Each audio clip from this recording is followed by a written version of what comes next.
I'm here to disrupt everything the diet and food industry has told you for years. What if you could stop obsessing over food and weight, understand exactly what your body really needs to thrive, all while learning how to feel empowered, confident, and in control?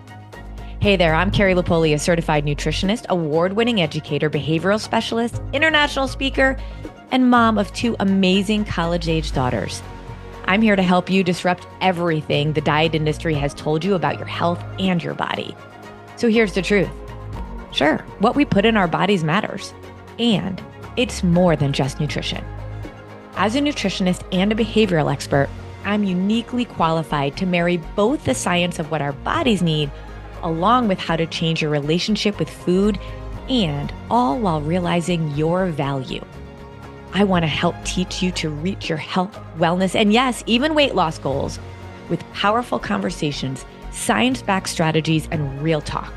I'll teach you how to break free from the cycle of dieting, deprivation, and self-sabotage and start truly living. No more temporary fixes here, just sustainable wellness for you, your family, and your future that no one is talking about. You were not put on this earth to find the right diet, so it's time to stop living like you were. Join me each and every week as I share practical advice, a fresh perspective on the power of mindset, and tips that empower you to live your purpose, all while still enjoying the foods you love. And yeah, that even includes carbs. So if you want something different, you have to do something different. Consider me your something different. Welcome to the Diet Disruptors Podcast.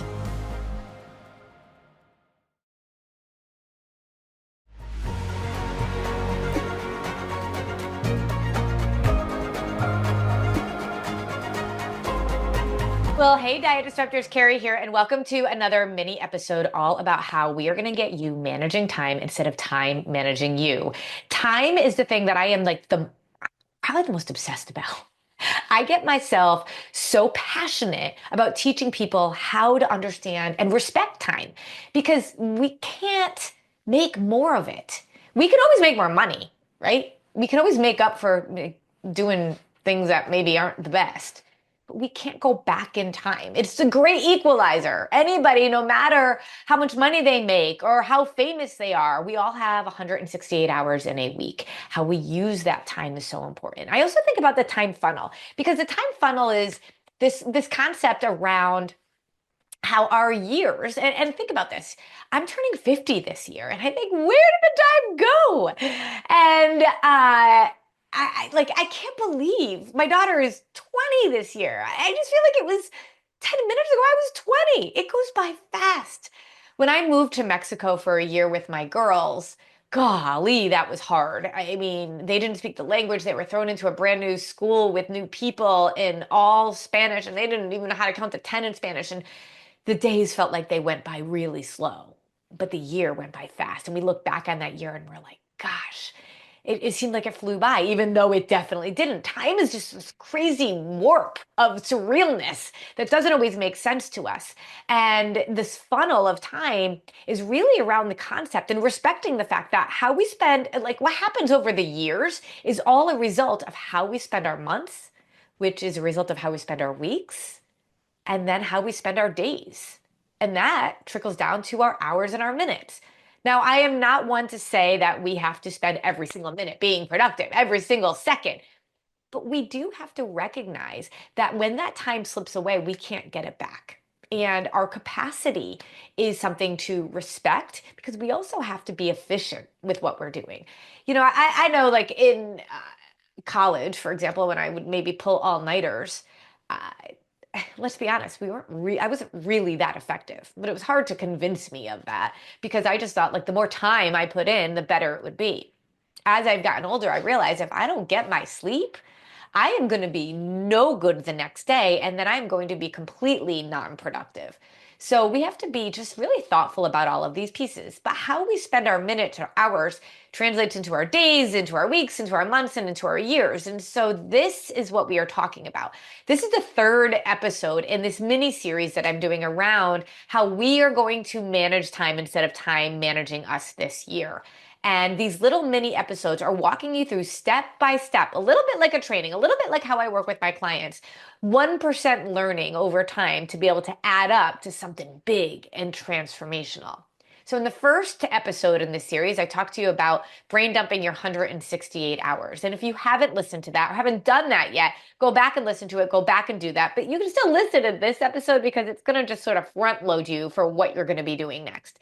In the second episode, I talked about Michael Hyatt's concept of mapping out your ideal week. Ideally, once you know your 168 hours and what you're going to be doing during those 168 hours, how all of that time plays out, believe me, you have enough time, I promise. Then you're going to map it out into an ideal week blueprint. Ideally, you've you have enough time for everything because you mapped it out in your brain dump of 168 hours. Now you're actually going to map it out on a piece of paper that says, where am I going to do these things? And just that alone is going to help you to be more intentional. But today, I want to introduce to you another really brilliant person that I teach to my clients. A lot of the stuff that I teach isn't just like Carrie thought of it all. I don't need to reinvent the wheel when there are so many smart people that have done incredible things. I'm like a puzzle builder. I take all the little pieces of the puzzle and I put it together so that it makes the full picture for you. It's these little things that are going to give you the opportunity to learn how to fly your own plane, to sit in the cockpit and know how all these buttons work. But your cockpit, your plane is going to look very different than someone else's. So your ideal week, your 168 hours, and what we're going to talk about today is also going to look very different depending on you. So, what do we do after we get our ideal week going? We have lots of things to talk about. But this one first is when I first was introduced to it by Stephen Covey, and he talks about the 7 habits of highly successful people. Uh, Lots of these have just stood the test of time. And one concept that he talks about is recognizing how we're spending our time, the quality of what we're doing during our time, and the importance of it. So I want you to get a piece of paper out. This is going to be a good thing for you to take some notes on. If you just get a blank piece of paper and you just make a big cross in the middle of it, like a T, where you have 4 quadrants. And on the left quadrant, on the top left, I want you to put the word important. And on the bottom left, I want you to put the word not important. And then on the top of your quadrant, you're going to put the word urgent on the upper left-hand part of that quadrant. And then on the right side, on the top part of that quadrant, you're going to put not urgent. So we have important and we have urgent. We have not important and not urgent in this quadrant. This is an incredible exercise. If you just think back to a day, a typical day, maybe it was yesterday, and you actually look at all the tasks that you did, or you have a really big to-do list and you have everything down, all these things that you have to do, you can use that list to help. Now, that's what I do very often. When I am really overwhelmed with a lot of things to do, and I've got this massive to-do list that I feel like is going to take me years to accomplish, I do this exact activity that I'm teaching you today because it helps get my head on straight, prioritize, and be much more efficient. So when I'm looking at my to-do list, I put things in different categories.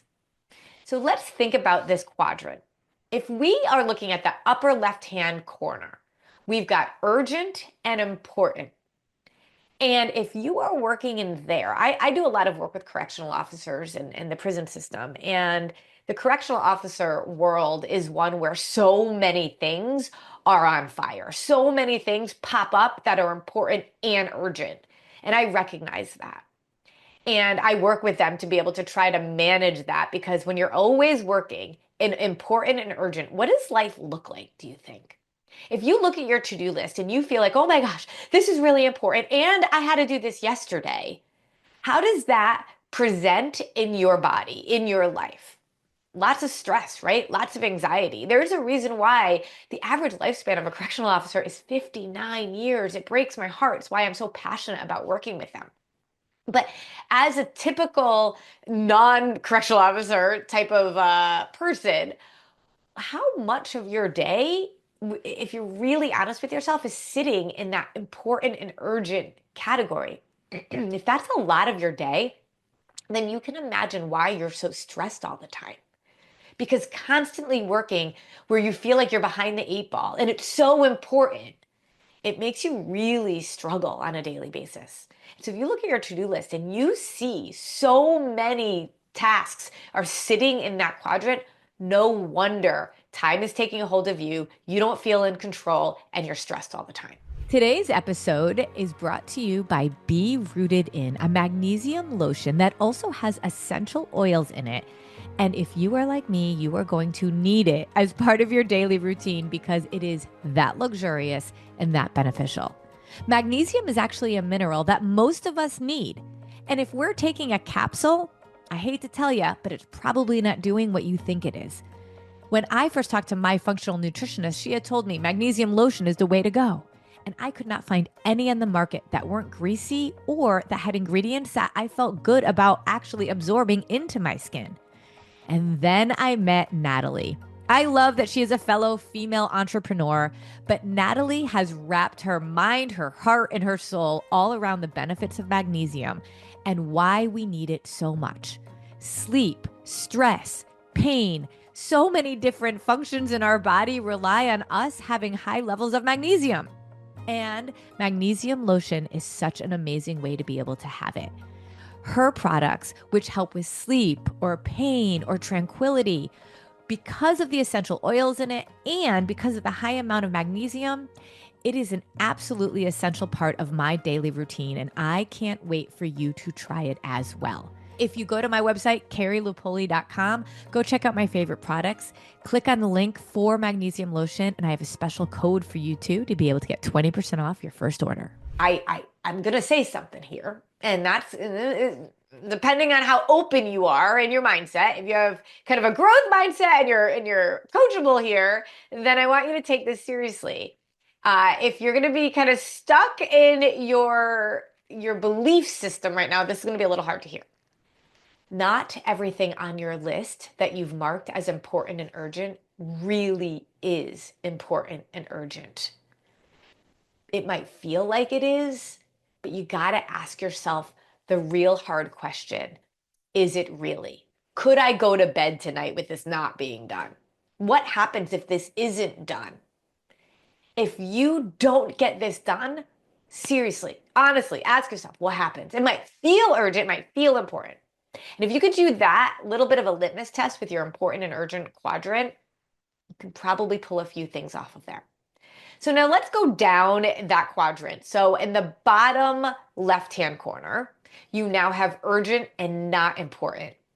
Ooh, what does that mean? Well, this happens a lot of time for people at work, that there are things that your boss may have said is really urgent. And you are just like, it is not that important. Now, this is where, especially at work, we get ourselves tripped up a little because if our boss says something is important and we don't really think it's important, what does that important actually mean? Well, I really want to focus my time on my definition of what I believe my purpose is. And if I'm doing things that are purpose driven, that's what's important. And if I am finding myself doing things that just don't align with my purpose or with like keeping my family alive, right? Or, certain things that go along with my kids, then is it really that important?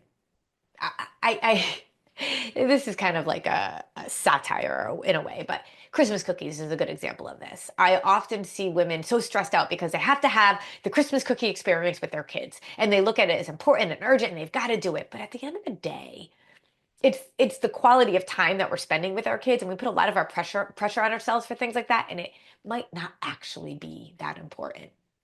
So are you sitting in the urgent and not important matrix a lot? And is your to-do list in that? If you're really honest with yourself, if you're trying to keep up with the Joneses, which is why the important, it really comes out as more important than it should be. Ask yourself how much is sitting in there. Because if you're doing a lot of things that are urgent, but you don't really feel like it's meaningful or important, then you're not going to feel purpose driven. You're not going to feel like you're doing the things that really matter. Now, we will all be doing things that are not important and urgent, of course, but it's this balance that we're striving for. All right, so let's go over to the upper right hand quadrant. So we've got important and not urgent, right? So I want you to think about important and not urgent. If you are doing important things that go along with who you know you are, where your purpose is, and what you want to be doing in life, and it's not urgent, ooh, think about what that could look like. That's margin, that's space, that's capacity. I know that when I am like so overwhelmed, I can't think strategically in my businesses. I just am like this taskmaster that's getting things done, but can't actually get out of my own way to make decisions that are meaningful, to be able to do the projects that are going to take a long time, but that are really going to make a difference in either my life or the life of my clients. When we are sitting in the not urgent but important matrix, we have less stress but tons of purpose. And I love that quadrant. And we want to be spending as much time there as we can because we're doing purpose driven stuff, but it doesn't feel like we're always behind the eight ball. Do you see the difference between being not urgent and important versus important and urgent? Just the two mindsets are so different. The way we show up for ourselves is so different. When I'm sitting in important but not urgent, I can make time for myself to work out without feeling like guilt or feeling like my brain is somewhere else. I can sleep without feeling like I should be up doing work. And then let's look at the bottom right hand corner of the quadrant where we have got not urgent and not important. Well, if a lot of people are sitting there, if you're sitting in this place, I talk to my clients who are often retired and they're feeling like nothing I do is all that urgent and it doesn't feel that important. Well, then that's why we often get sucked into a different level of depression because we don't really know our purpose, what we're doing, and why we're doing it. And that is the opportunity to say, okay, I need to level myself up. I am still here on this earth and I am here for a purpose. So I have to start doing those things. I have to start doing something different to be able to get myself into the more important range. And if you look at your big to do list and you're actually honest with yourself and you make this little quadrant for yourself and you plot in the tasks into each corner of the quadrant, be it will be a real awakening to see how much of my time am I spending in the place that's actually making me less stressed and more purpose driven, which is the not urgent and important quadrant, and how much of my time is spent in the place that's making me the most stressed, where it's like super important, but it's always urgent. And how much of my time is spent in the it's not really that important, but it always feels urgent. And therefore, you're doing things that aren't aligned with really who you are and what you want. This is such an amazing activity to do when you're overwhelmed because it allows you to prioritize your time and then honestly to throw out the things that don't really matter. Or if you can't throw it out, get yourself super focused to get them done so that you can focus on what really matters most. So this was episode 3 in this series, and I hope you can see how I'm building up a little bit of your learning and understanding with each episode. We're going to keep digging more into this because I want you to be able to take a hold of time this year. Imagine if time doesn't control you, but you control time. What could you do with your life if you had that space and capacity to do it? The sky's the limit, right? All right, stay tuned for the next episode.